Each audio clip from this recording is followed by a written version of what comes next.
वैरागवरनं आता तुम्ही भेटताय आम्हाला बऱ्याच बाजारामध्ये. आज किती आणलेलं प्राणी?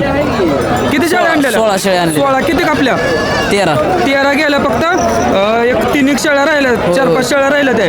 तर पट्टीच्या का ह्या शेळीची किती किंमत होती आज? हिची 22,000. आणि कितीपर्यंत मागणी होती? 18,000. टायमिंग किती येईल अजून? 15 दिवस. 15 दिवस आहे. आणि पिल्लो वगैरे किती देऊ शकते? 2 किंवा त्याच्यापेक्षा जास्त म्हणलं तरी पण 2 तरी कमीत कमी देणार. आणि ह्या ज्या पाट्या आहेत त्यांचं काय सांगताय? ती पिले तिला पिले. अच्छा, म्हणजे ह्या शेळीला ही 2 पिल्लं आहेत. होय. तिची किती किंमत सांगताय? 29,000. 29. 29. 25 पर्यंत नाही होणार काय? होईल की. मागणी किती पर्यंत होती? 23. थोडं तुमच्या हिशोबाने आलं की तुम्ही देणार आहे. तुमचा मोबाईल नंबर आमच्या बघणाऱ्याला सांगा, म्हणजे कुणाला बाजारात घ्यायचं असलं तरी. 88 30 48 52 19. आणि नाव? ज्ञानेश्वर पाखरे. ओके, ज्ञानेश्वरजींचा हा नंबर आहे. माऊलीला तुम्ही यांनी सांगितलेलं का कुठल्या बी बाजारामधनं फोन करू शकता किंवा यांच्या घरी पण माल अवेलेबल असतोय. धन्यवाद.